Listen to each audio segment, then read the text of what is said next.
everyone, welcome to Vajiram and Ravi's Terms in News. In today's session, we will be covering important terms, their meanings and significance from the last week. So let us start with the first term that is in front of us, that is digital tradecraft.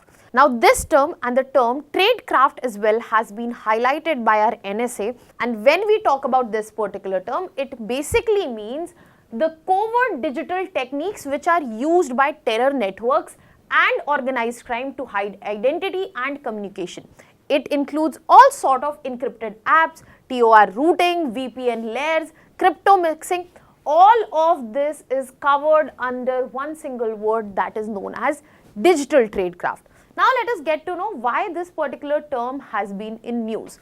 After the Red Fort Delhi blast that we see, we have understood the importance and the role of digital tradecraft with the changing face of how terror groups operate, and this is when we have seen our National Investigation Agency which has uncovered modules which have used encrypted chats, and this was coming for Turkey itself. So the cyber terror financing via crypto wallets is on rise, and that's why this term was in news. So when we talk about digital tradecraft, you have to understand that this is one thing that can enable cyber terrorism at a huge scale. It is going to bring a huge challenge to surveillance and attribution, not just for our national security but for the others at the global level as well. And it increases the need for AI-based policing as well as framework, and most importantly, the cyber forensics. And this is what that has highlighted the gap that exists between cyber law and cross-border cooperation. On this note, we will be moving to the next term that we are going to cover today, that is nudging, that is used as a word in policy making. So when we talk about nudging, it basically refers to a behavioral tool that gradually, subtly shapes your choices, and it changes to the default setting. So what do we use here? We use reminders, framing and social norms, and it works by the restructuring the choice environment without any coercions or penalties. Let me give you an example here. We all know that we should be wearing helmets while driving a two-wheeler, but we have proper penalties enforced just to make sure that is being done. Then this is not nudging. Nudging is basically promoting an advertisement or bringing in a film which works as a nudge in your mind and facilitates you to bring this change on your own. So when we talk about nudging, nudging has been in news because of its potential, that how it can be used especially in the healthcare sector, just the way it was used in the Swachh Bharat mission for the Swachh Bharat behavioral change, the digital payments adoption and also tax compliance. Niti Aayog has been working on multiple initiatives which can use this behavioral tool and bring a breakthrough through such initiatives. Now the significance of nudging is the fact that it directly helps in improving policy outcomes, and that too at a low cost, where the cost of the administration or governance is negligible but the policy outcomes are handsome. Other than that, it also addresses behavioral barriers such as inertia or bias, because wearing helmet, we know it is important, but it's just that sometimes we do not want to do it. Sometimes there is a certain bias, we do not have the best product, or sometimes we are just lazy. So this addresses all the behavioral barriers and which directly boosts the welfare uptake and compliance that is seen. And this is a very important example, a good example of citizen-centric governance that we can take up. Now on this note, we will be moving to the next term, that is green accounting. So when we talk about green accounting, it is nothing but an accounting method which incorporates all of the environmental degradation, resource depletion and ecosystem services whenever there is calculation of national income accounts. So let's just say if our GDP is coming to be 100 rupees total, that is only showing the final goods and services produced. Here we get to see, when we are going for green accounting, it will also show what amount of environmental degradation we have caused, what amount of resource depletion has happened, and what type of ecosystem services we have used, and all this will be taken into account. So this gives us a more realistic picture, and this goes beyond just the numbers like GDP. Now when we are talking about green accounting, this has been in news because there have been certain concerns about how ministries have been involved in Great Nicobar project, putting it from CRZ 1A zone to CRZ 1B zone, a lot of things around it. You can go and see the full video on this particular topic in the flash news, and that is why it becomes important to make sure that green accounting is brought in. There are further scenarios also where we have seen green accounting, where there are costs associated with new infra projects that are being brought in. India is also exploring natural capital accounting frameworks, and it is important that we bring in climate shocks to understand that what is the ecological cost that we are really bearing to get the economic gain. When we talk about green accounting, the significance here is that it actually shows the real cost of development, that we are developing, yes, but at what cost? What environmental degradation is happening? What kind of resource depletion is taking place? And it helps in green budgeting as well as climate taxation. Further, it also facilitates sustainable industry design so that people can make sure, and the policy also takes in account. And this is very important for the long-term planning, especially in the given world we are living, where climate governance and climate change is as real as it gets. Now on this note, we will be moving on to the next term, that is presidential reference. Now presidential reference, as per Article 143, given it is a constitutional tool which the president uses whenever they want to seek advice from whom? From the Supreme Court on any important legal or constitutional questions they have. So that brings in clarity in governance. I have also covered this in great detail already. You can go and watch this video. This was in news because President Draupadi Murmu asked 14 questions under Article 143, and they were recently responded by the Supreme Court. So there were debates about governor and state dispute on bill assent, and that has been clarified by the Supreme Court. That is why presidential reference was in use, and it has been earlier also used for be it Kaveri waters dispute or Ayodhya dispute by presidents before. Now if we talk about the significance of presidential reference, we get to understand that it prevents any kind of constitutional deadlock, it strengthens federal harmony, the federal structure, and it provides a neutral legal interpretation not just to the president but also to the nation, because the advice given by Supreme Court is not binding.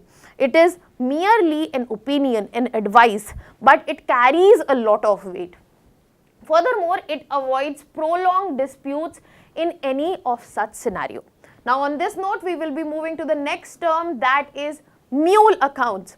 So mule accounts are such bank accounts which are being used to launder or transfer illegal, illicit money. But the most important point here is the owner of the account might not be aware about it, and they are done by layered transaction. So there might be people who are unaware that they have mule accounts, and such accounts are usually seen to be operated by unaware victims and paid accomplices.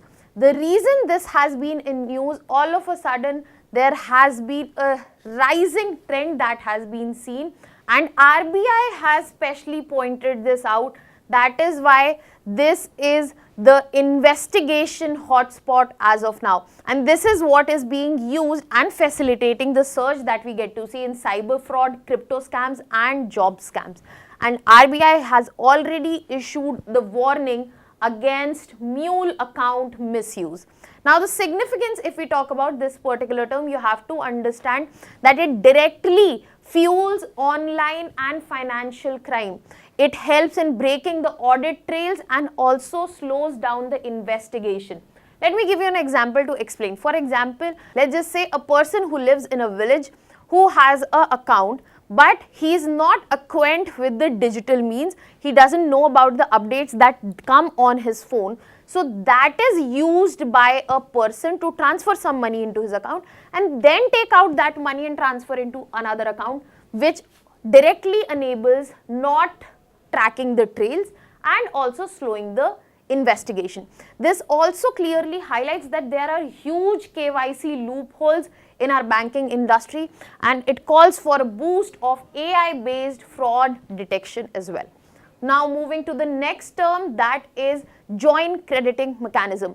It was brought to highlight in COP30, which is happening as of now in Brazil, and this refers to nothing but a climate mechanism where two countries can be participants. So it is a bilateral climate mechanism, and it was brought in Paris Agreement, Paris Summit 2015, Article 6.2, which allowed two countries to come together and share emission reduction credits from joint projects. And this has been in news because Japan and India have signed and expanded their joint credit mechanism partnership. In this particular summit, India has also promoted JCM as a means to achieve our climate goals.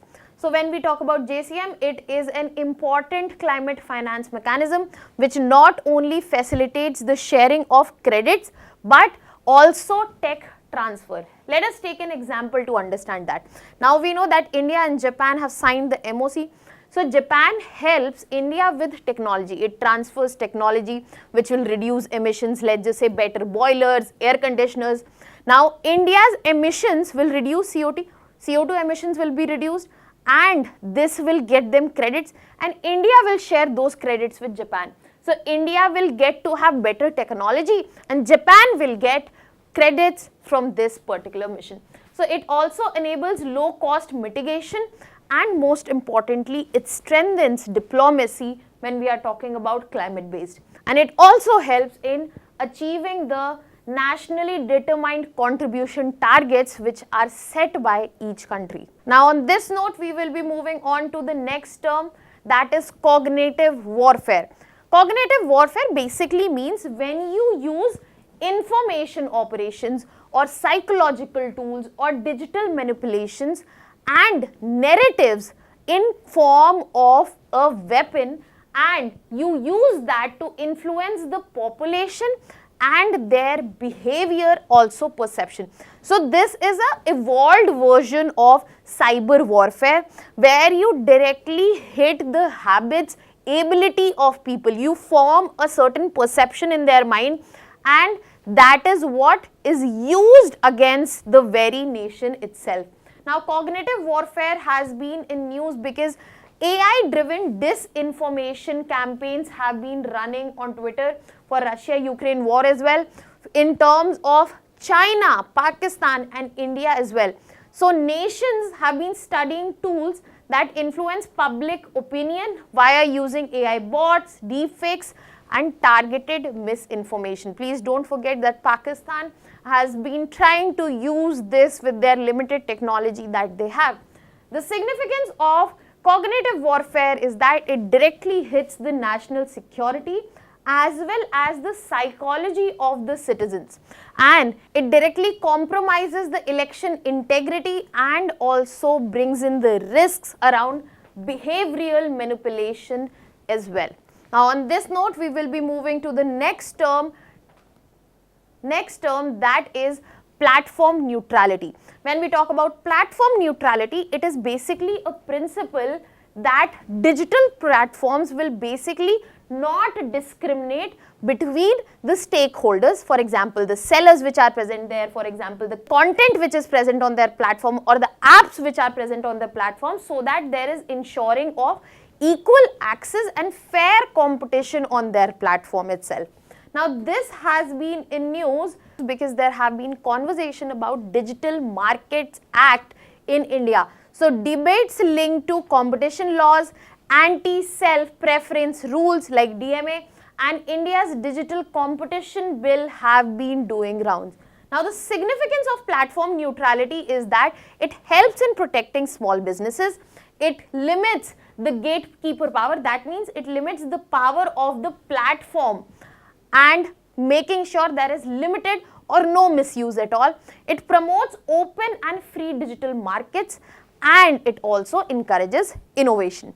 On this note, we will be moving to the next term, that is algorithmic sovereignty. So when we talk about algorithmic sovereignty, we get to understand that this is basically a state's ability, that how better they are able to control and regulate algorithms that affect citizens. For example, AI models, for example, recommender systems, the pricing algorithms. So how better of a control? If they have better control, that means real control, that means they are sovereign in this particular context. But if they are not, then they might be targeted. So this basically ensures autonomy of the nation in their digital ecosystems. This has been in news because Anthropic recently highlighted that China has already started using AI not just for deepfakes but also for the espionage and others as well. So debates are going around that what is the potential of foreign AI platforms, how it can influence the political discourse of a country, how it can affect the important critical sectors of the country itself. The significance of algorithmic sovereignty is the fact that it brings nationalism for the data. That means data that is originating in our country is within our country. Nobody else gets to control it. There is proper regulation of big technology and big firms, and AI remains local as well as ethical in terms of framework, and most importantly, it facilitates in promoting democratic processes as well. Now that was all for today. Thank you so much for joining in. If you have any doubts or concerns, you can put it down in the comment section. Thank you.